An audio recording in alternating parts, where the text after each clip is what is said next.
Today, on this segment of C-Suite Spotlight, I'm extremely excited to be welcoming Roger Peene.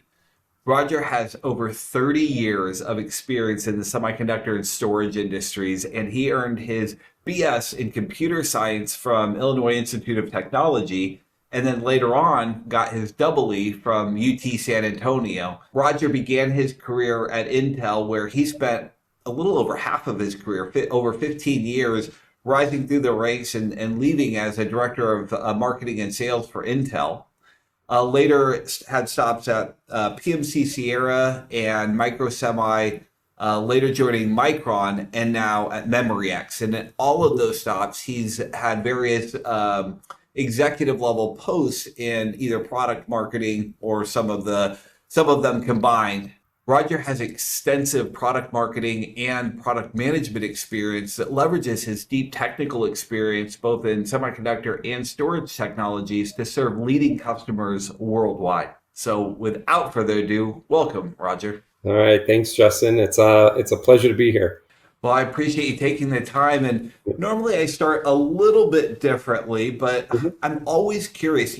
You got your degree first in computer science and then later on in double E. So I'm curious, what inspired you to get both those degrees? Well, so it's kind of interesting in that I started playing with computers at a young age because my father was a computer consultant. And I remember as a little kid, he had one of these CPM machines sitting on his desk. And, with the old time modem and the very large 8-inch floppy disks. And for me, it wasn't work, it wasn't a career. I was just playing. And I continued to play all the way through high school on a TRS-80. I then went down to the local college and I started taking college classes in computer science and programming. I remember programming on an Apple IIe with Turtle Graphics, which is a vector graphics language, part of the logo programming set. And that kind of lent me into the computer science major and degree when I went to the college. But what I learned going through computer science at that time is I was learning Fortran and Pascal and C and C++. And what I realized is once you understood the algorithms of language, it started to become syntax. You're basically moving from language to language, just learning syntax. And what I really was interested in was the hardware side of engineering, how you took language and you applied it to hardware and then deployed systems. And so at that time, I did start a electrical engineering degree, and I ultimately graduated from the University of Texas down in San Antonio. Well, that gives us Yeah. insight. So you're an engineer at heart. hmm Now, can you give us an overview of your career path so far and highlight any specific, if there was one pivotal decision that ultimately led you to joining MemryX or a relationship, can you talk to us a little bit about that? Oh, wow. So many crossroads in life, and you got to pick one path or the other. But I started interning, or I was actually part of a co op program at the time, working for Advanced Micro Devices in Austin. And that was back in the day of when Jerry Sanders was the CEO. And this was the heyday of the 286 and the 386 and just watching computers explode into the scene. And it was just really, really exciting technology. I got to play with a lot of really cool equipment, ion beams and all the semiconductor equipment at the time. But I joined AMD upon graduation. I worked there for many years, but the extrovert in me started to come out and I wanted to see how customers were using technology. I wanted to be out in the field. I wanted to talk to customers. And so I did make a change that took me to Intel, which was more of an customer facing role. At the time, it was an application engineering role. And then through the years, I went into sales and then I started leading a product marketing team. And really, at the end of the day, two themes came out in my career. One is I get very passionate about new products and putting new products in the market and selling them and realizing one benefit for customers, but also the revenue received for the company. So to me, selling products is always a win-win situation. But then the other was uh, finding myself on the forefront of technology. So for a while, I was working on the latest chipsets at Intel. Then I started working on NAND flash, then SSDs. And at the time, these were brand new and just exploding onto the market. Um, and now AI. And I think there's a lot of synergy between memory and storage technologies and AI processing. So much so that 10, 15 years from now, those two will probably converge back together and you do your AI processing in memory and you do AI processing much, much closer to those storage compute elements. For those that aren't familiar with MemryX, can you share with us a little bit about what you guys are building? So, MemryX is a startup that was founded in 2019 by two professors from the University of Michigan. So, our headquarters is located in Ann Arbor. And we're building a basically a data flow architecture semiconductor device that runs AI computer vision models. And the device is intended for edge applications. So we don't intend to ship into data centers or cloud providers. They're intended to go as close to the edge as possible so that you could run AI models on your computer vision at the source of where the data is collected. Now, can you share more broadly about how that enables a customer to pursue their AI deployment goals and what types of problems you're helping them to solve? So, obviously AI is huge. I mean, it got started decades ago, but at this point, we're starting to see the commercialization of AI in a major way. And again, our device is focused on computer vision applications. So anything that wants to put intelligence behind the computer vision. So this could mean surveillance systems, this could mean robotics, drones, auto segment, the industrial segment, agricultural technologies. And in a lot of these usages and a lot of these verticals, pretty much the last thing you want to do is collect data and send all this data up to the cloud to run an AI inferencing solution on it. You would much rather take the data that's collected at its source and be able to compute it at its source and then use the results locally versus all the expense and the headache of having to transmit data. And in some cases, you can't transmit the data. So, for example, I'll use a obvious one as an automobile that's driving down the road and it's doing AI inferencing on its computer vision. You sure can't have that car rely on a stable internet connection to determine if it's about to hit a deer or not. So, that's just a very simplistic example, but it extends itself to agricultural technologies. It extends itself to even manufacturing industrial applications. Very interesting. And because a side interest of mine is how AI can actually affect agricultural technology, can you speak more into that? Before starting at MemryX, which I've been here for about 2.5 years, I probably spent about 2, 3 months really digging into agricultural technology. And what I realized is it's just the field is just highly, highly technical. It's literally, fields, and it's treated as a modern factory with several variables that you just can't control. And so you use technology to help improve your yields, help improve your profitability, and help develop better and better products that you can take to market. And so one of the technologies is obviously computer vision. And using AI on that computer vision can help farmers dramatically. So everything from autonomous farm equipment to automated pickers to camera-based systems that can determine the yield of a crop. So, for example, a company I know takes 4x4s, they mount camera systems on them, they drive down the rows of lemon trees, and they measure the size of the fruit on a regular basis so they could determine when is the best time to pick the fruit, but also can instantaneously count the fruit so they could determine what the yield is, which then sets pricing. So there's just a tremendous number of applications, all based on computer vision, that could take advantage of artificial intelligence to just improve their business.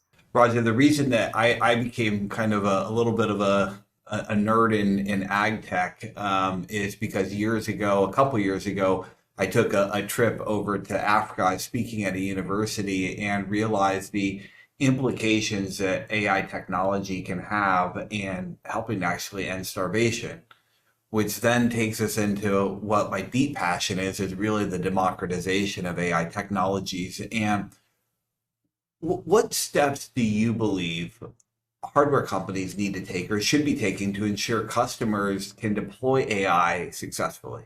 What's amazing, what you just said about Africa is the usages of AI technology in the field are pretty much limitless. It's only limited by the imagination, and so the scope and the number of different usages is endless. It's limitless, but sometimes it can be constrained based upon how the industry develops the technology. And I think just having open standards, which I think is incredibly important, helps end users deploy technology. Once you get into closed standards and you get into walled gardens and you get constrained to certain configurations, certain hardware, that's where you inherently start to limit the technology.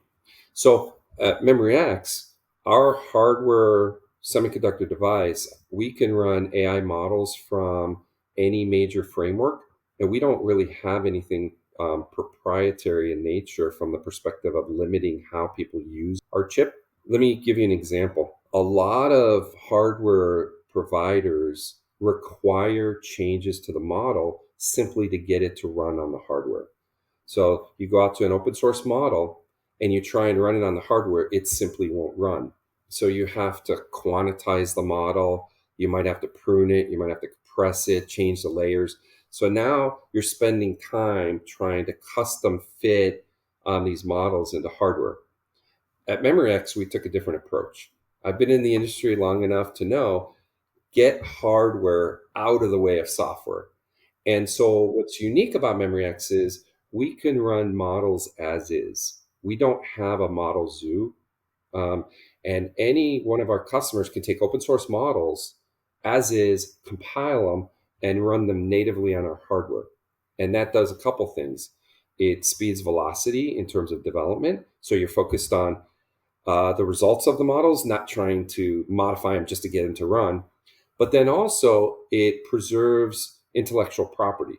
So if a customer wants to create models that they don't want to share with a vendor, or they want to keep private, or they want to innovate and they want to create maybe some new operators and things like that, these are things that could be run on our hardware natively.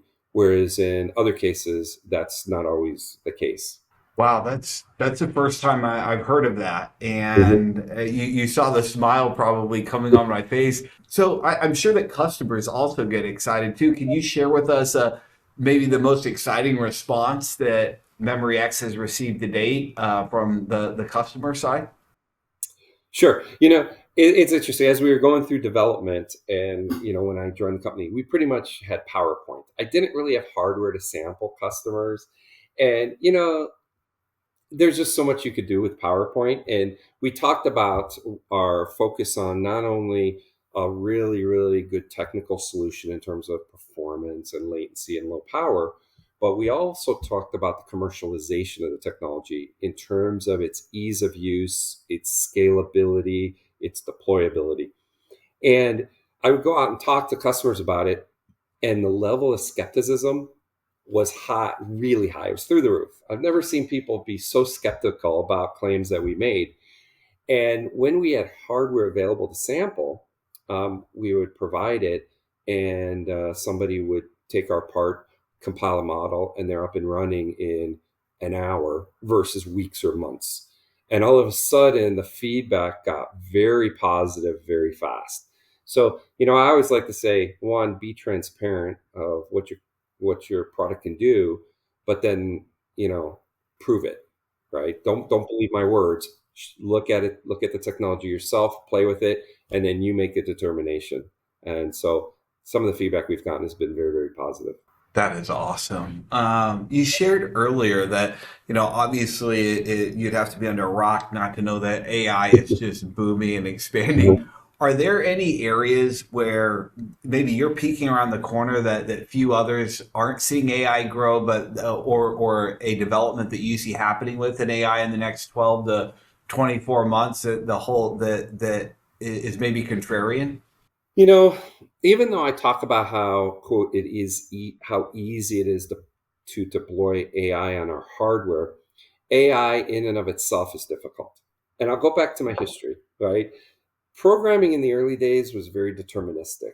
You created a program, you had input, you had output, and if that output didn't match exactly your expectations, then you knew you made a mistake in the programming. AI is different.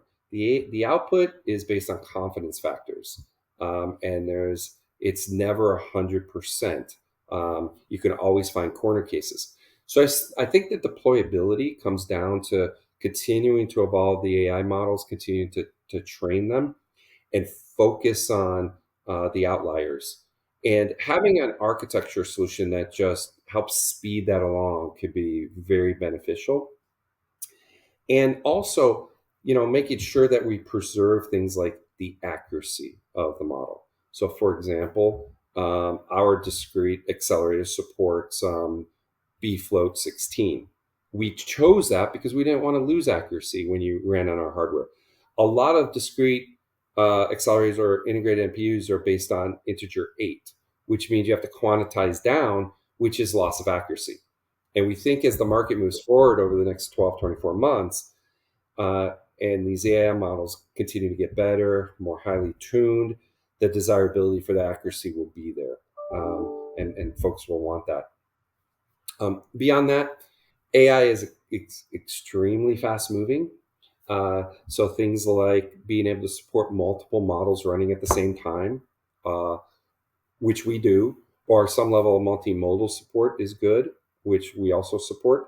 And so these types of support and flexibility in the hardware is really important for customers, knowing that they can evolve and continue to improve on a base set of hardware that they're purchasing today.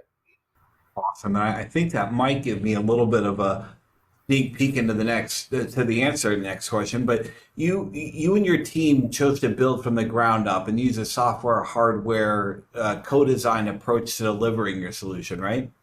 We did. When the company was founded, it was a blank sheet of paper. Let's start from scratch and let's try and build something that is very, very dedicated and optimized for the task at hand. And that's writing AI models on computer vision or computer vision based AI models. What I've seen in my history is when you're already in a field and you then want to grow into another segment of that field, you tend to want to leverage some of your investments. So you may start with a DSP that you've already developed, or an FPGA that you've already developed, or something that you've already developed, knowing it's not fully optimized for the task at hand. And that kind of sets MemryX apart a little bit, because when we look at an AI accelerator and we measure, most people use TOPS. We use T-flops because we're floating point as a metric of performance or capability. But TOPS can only be realized if you're utilizing all the MAC units in that hardware. So there's an efficiency equation. 10 stated 10 TOPS or 50 TOPS or whatever, but you only get 10% utilization means you're only utilizing 10% of that TOPS.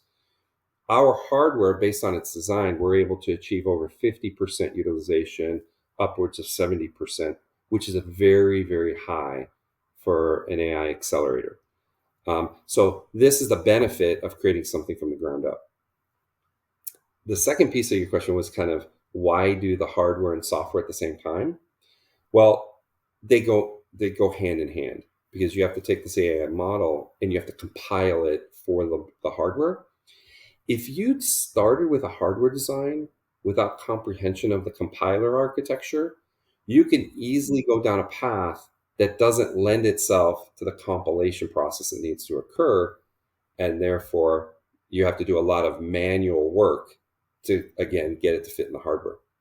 We did both simultaneously. So that's how we're able to compile models from all major frameworks. That's why we don't have to modify the models at all.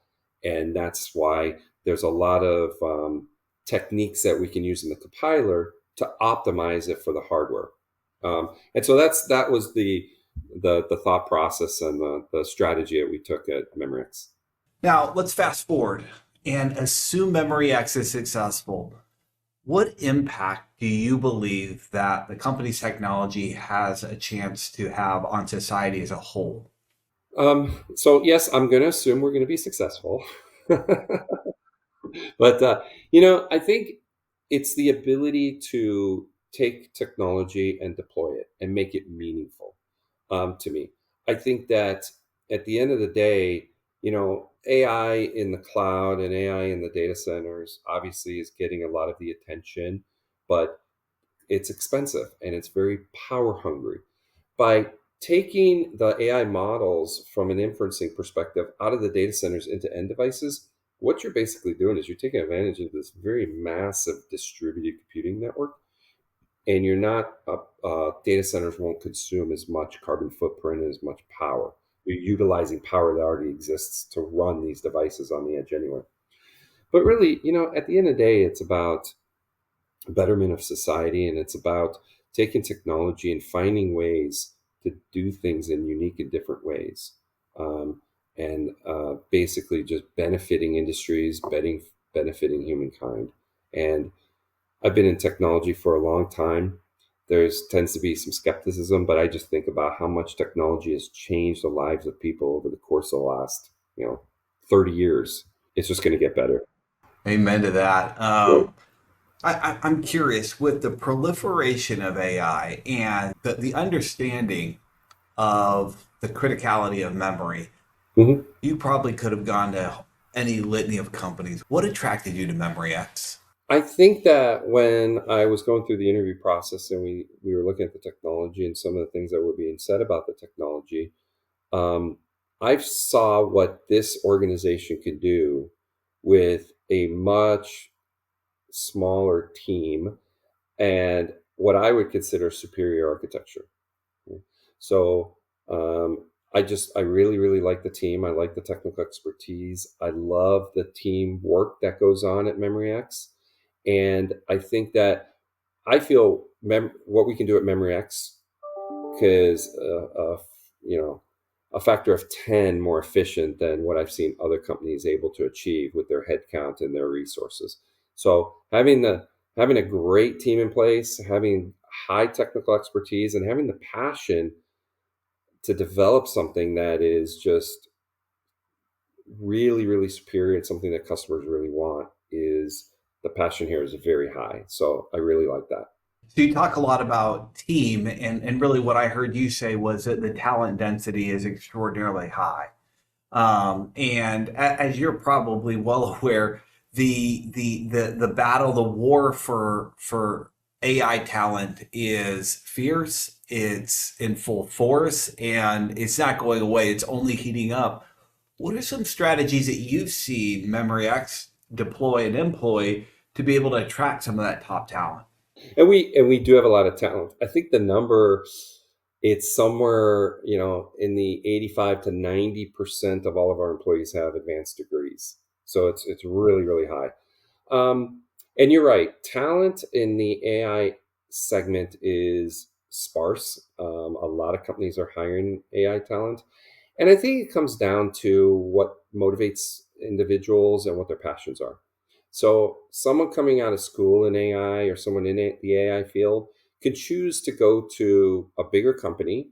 And what I found is that the bigger companies, your role tends to be much narrower but much deeper, and that's fine for a lot of individuals. But at a startup, your role tends to be a lot wider and tends to be a bit more meaningful in a more fast-paced environment, if you will. So, I've spent a lot of my career at the big companies, and I finally got to a point where, you know what? I want to join a startup. I want to be part of building something from the ground up. I want to be part of a fast-paced environment where there might not be as much process overhead associated with your daily activities. So, I think at the end of the day, it's finding individuals who want to make a difference and who want to be part of a smaller, fast-paced organization that's building something from the ground up.